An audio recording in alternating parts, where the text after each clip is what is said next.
நாம இந்த வீடியோல பார்க்க போற கதை என்னன்னா, நகரத்துல இருந்து கிராமத்துக்கு பயணம் செய்ற நவீன முயல பத்தி தான் ஒரு குட்டி ஸ்டோரி பார்க்க போறோம். வாங்க வீடியோக்குள்ள போகலாம். ஒரு மிகப்பெரிய நகரத்துல நவீன விஞ்ஞான முறையில நல்ல பட்டதாரி படிப்பு படிச்ச ஒரு முயல் இருந்தது. அந்த முயலுக்கு வீட்ல இருந்து தான் வேலை. அதோட லேப்டாப்ல வீடியோ கான்ஃபரன்ஸ், அப்புறம் நெறைய விஞ்ஞான முறையான வேலைகள பார்த்துட்டு இருந்தது. ஆனாலும் ரொம்ப தனிமையிலே மூழ்கி இருந்தாள். அவளுக்கு வாழ்க்கையே வெறுப்பா இருந்தது. இதுதான் வாழ்க்கையா? இந்த நகரத்துல எல்லாரும் ஒரு ரோபோ மாதிரி ஓடிக்கிட்டே இருக்காங்க. நானும் அதுல ஓடிக்கிட்டு தான் இருக்கேன். எனக்கு ஒரு லீவ் தேவ. உடனே ஃபோன் எடுத்து பார்த்துட்டு தன்னோட தாத்தா ஊருக்கு கிளம்புனா. அவளோட ஸ்கூட்டர்ல தன்னோட சொந்த ஊரான கிராமத்துக்கு ரொம்ப சந்தோஷமா போய்கிட்டு இருந்தாள். அங்க ஒரு பழைய வீட்ல இருந்த அவளோட தாத்தா வீட்டுக்கு வந்தா. கிராமம் முழுக்க மரங்கள், குளங்கள், நிழல்கள், ஒரே பச்சை பசுமையா இருந்தது. நம்ம நவீன நகரத்து முயல் தினமும் காலையில அந்த பனி காத்த அனுபவிச்சுட்டு, பறவைகளோட விளையாடிக்கிட்டு, குளத்துல குளிக்கிறது, பசுமையான புல்வெளிகள்ல நடக்கிறது அப்படின்னு அவளோட காலங்கள் ரொம்ப அமைதியாக சந்தோஷமாகவும் போய்கிட்டு இருந்தது. அவ முதல்ல இந்த கிராமத்துக்கு வரும்போது ரொம்ப பயந்தாள். இங்க வைஃபை கிடையாது, இன்ஸ்டாகிராம் கிடையாது.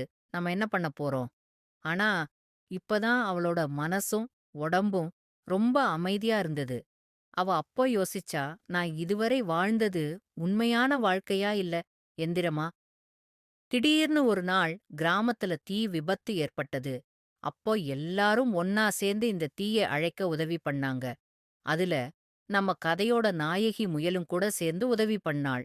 அப்போ ஒரு விஷயம் யோசிச்சா, இதே விபத்து நம்ம நகரத்துல நடந்திருந்தால் எல்லாரும் இந்த வீடியோ தானே எடுப்பாங்க. யாரும் முன்வந்து அத அணைக்க வரமாட்டாங்க. இங்க ஒவ்வொருத்தரும் செய்கிற செயல்தான் மத்தவங்களுக்கு நம்பிக்கைய குடுக்குது. கிராமத்துல இருக்கிறது தான் உண்மையான சமூக உணர்வுன்னு அவளுக்கு தோணுச்சு. அன்னைக்கு நைட்டு நிலா வெளிச்சத்துல நம்ம கதாநாயகி முயல் ஒரு குளிர்ந்த காத்த சுவாசிச்சுக்கிட்டு உட்கார்ந்திருந்தாள். அப்போ தனக்கு தானே பேசிக்கிட்டா, நான் நகரத்துல பிறந்தவள் தான். ஆனா என்னோட மனசு முழுக்க இங்க தான் இருக்கு. என்னுடைய இதயம் இங்குதான் அதிகமா துடிக்கிறது. நான் உணர்றேன். நிதானமும் அமைதியும் நிறைஞ்ச வாழ்க்கை. இல்லை, சாயந்திர நேரம் தெருவோரம் இருக்கிற புல்வெளியில நடக்க ஆரம்பிச்சா, வார கடைசியில நதிக்கரைக்கு போக ஆரம்பிச்சாள். தன்னோட மகிழ்ச்சியை பகிர்ந்து கொள்ள ஆரம்பிச்சாள். கதையின் நெறி, மாரல் ஆஃப் த ஸ்டோரி. வாழ்க்கை என்பது ஓட்டப்பந்தயமல்ல.